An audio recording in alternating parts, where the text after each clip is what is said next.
नमस्कार दोस्तों। पिछली वीडियो में हमने सात्विक भोजन के बारे में बात की थी।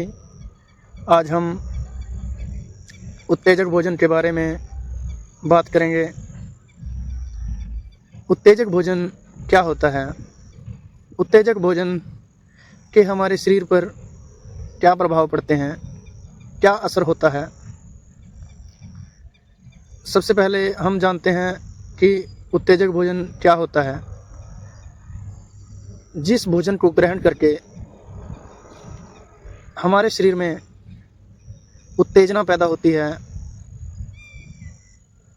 उसे हम उत्तेजक भोजन कहते हैं। इसके अलावा जो भोजन जल्दी ना पचे उसे भी उत्तेजक भोजन ही कहते हैं। उत्तेजक भोजन में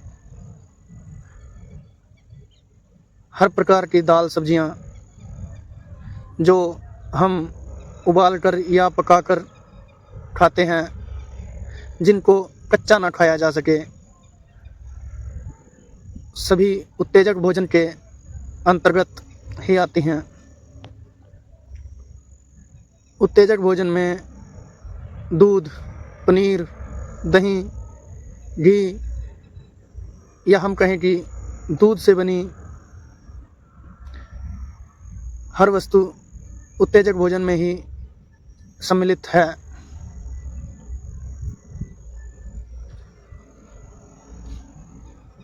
जिसे हम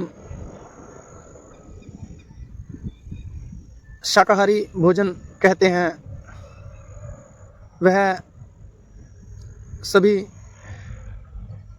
उत्तेजक भोजन के अंतर्गत ही आता है। बस एक चीज़ में, एक बात में वह थोड़ा अलग है कि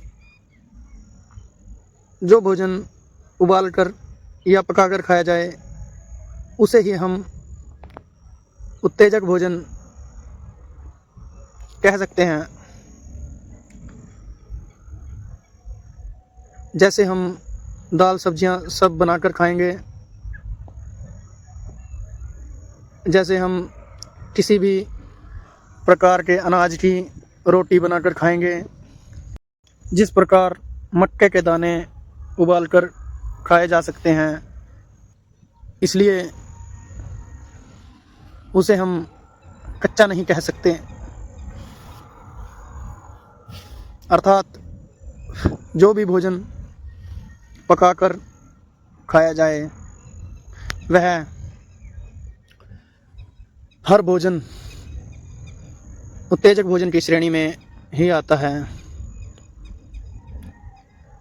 उत्तेजक भोजन हमारे शरीर में बहुत ज़्यादा ऊर्जा पैदा कर देता है, इसलिए हमारा शरीर उस भोजन को जल्दी नहीं पचा सकता। हर शरीर का अपना अलग अलग कार्य शैली होती है।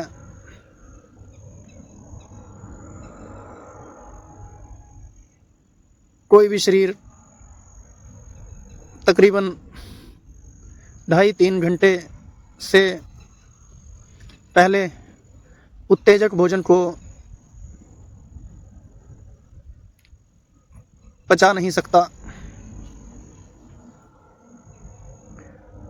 बहुत ही ज़्यादा शारीरिक मेहनत करने वाला शरीर ही उत्तेजक भोजन को लगभग 1.5 से 2 घंटे में पचा सकता है, वह भी अगर सीमित मात्रा में खाया जाए। उत्तेजक भोजन खाकर ही हम बहुत ज़्यादा शारीरिक मेहनत कर सकते हैं।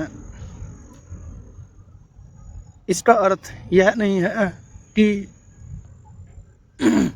सात्विक भोजन करने वाले ज़्यादा काम नहीं कर सकते, परंतु उत्तेजक भोजन ग्रहण करने वालों की तुलना में सात्विक भोजन वाले उतना काम यानी शारीरिक मेहनत उतनी नहीं कर सकते।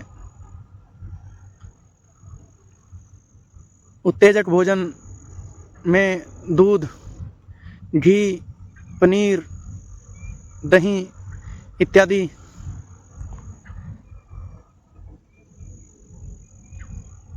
सबसे महत्वपूर्ण हैं। उत्तेजक भोजन में दाल, सब्जियां व रोटी चावल भी उतने ही महत्वपूर्ण हैं। उत्तेजक भोजन प्राय गृहस्थों के लिए ही होता है।